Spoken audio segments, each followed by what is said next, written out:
चुनाव शुरू हुए एक हफ्ता बीत चुका है। दूसरे चरण की वोटिंग 2 दिन बाद है, लेकिन यूपी में अखिलेश यादव के बारे में किसी को कुछ समझ में नहीं आ रहा कि वो करना क्या चाहते हैं। समाजवादी पार्टी में अलग ही खेल चल रहा है। बार बार उनके कैंडिडेट बदल जाते हैं और कैंडिडेट का बदलना रुक ही नहीं रहा। ये अब तक चल रहा है। सोचिए समाजवादी पार्टी का हाल क्या है। 2 दिन पहले अखिलेश ने कन्नौज से अपने भतीजे तेज प्रताप यादव को कैंडिडेट घोषित किया था। आज खबर आ गई कि अब कन्नौज से खुद अखिलेश यादव चुनाव लड़ेंगे।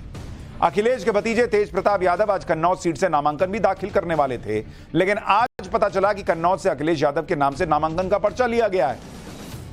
यानी भतीजे के साथ ही खेल हो गया।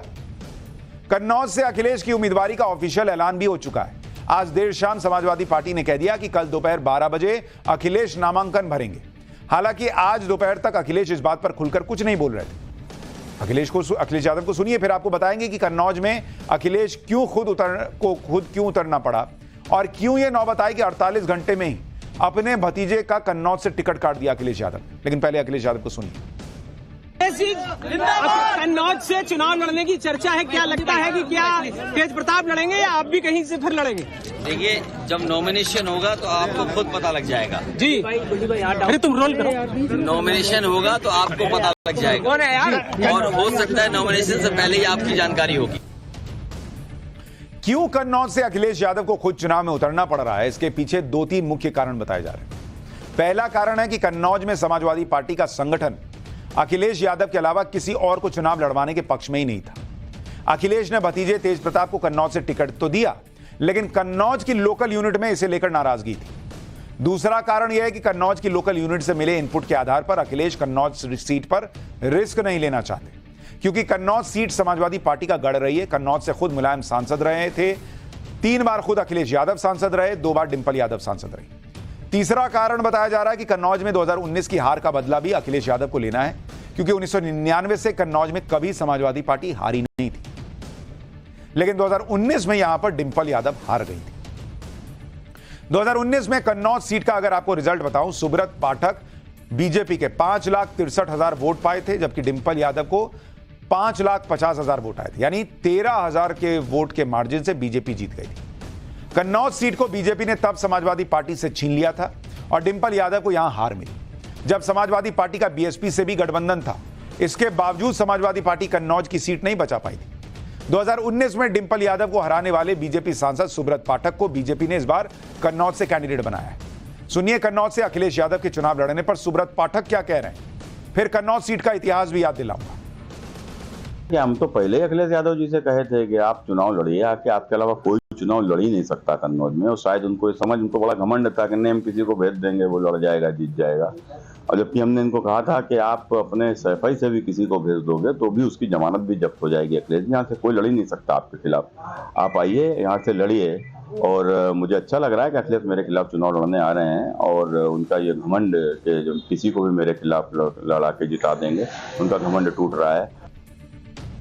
दरअसल कन्नौज की सीट कोई मामूली सीट नहीं है, इसका गजब का इतिहास है। कन्नौज से पहले सांसद थे राम मनोहर लोहिया, जो नेहरू और कांग्रेस के धुर विरोधी थे। दिल्ली की पूर्व सीएम और दिवंगत शीला दीक्षित भी कन्नौज से 1984 में सांसद रह चुकी थी।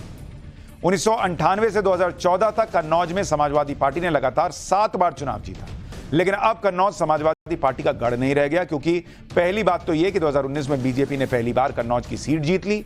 दूसरी बात यह कि कन्नौज लोकसभा में 5 विधानसभा सीटें हैं, जिनमें 4 बीजेपी के पास है। कन्नौज की तरह ही 2019 में विपक्ष का एक और गढ़ टूट गया था, और यह गढ़ था अमेठी।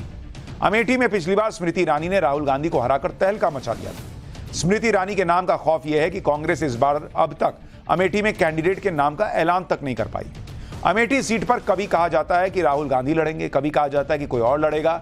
इसी बीच अमेठी सीट पर रॉबर्ट वाड्रा भी लगातार अपना दावा ठोक रहे हैं। अमेठी में तो रॉबर्ट वाड्रा के पोस्टर तक लगने लगे। अमेठी में कांग्रेस दफ्तर के बाहर और दूसरी जगहों पर रॉबर्ट वाड्रा के पोस्टर लगे दिखाई दिए। इन पोस्टर्स में रॉबर्ट वाड्रा को अमेठी से कैंडिडेट बनाए जाने की मांग की गई है।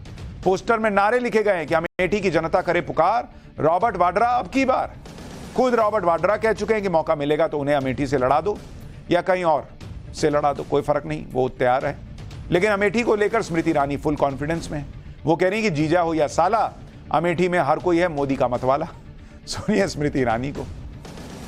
कांग्रेस के कार्यकर्ता रॉबर्ट जी को मांग रहे हैं, जीजा जी को मांग रहे हैं। पहले साले साहब को मांग रहे थे, हम कहे जीजा हो या साला, अमेठी में हर वोटर है मोदी का मतवाला, भैया भूल जाओ।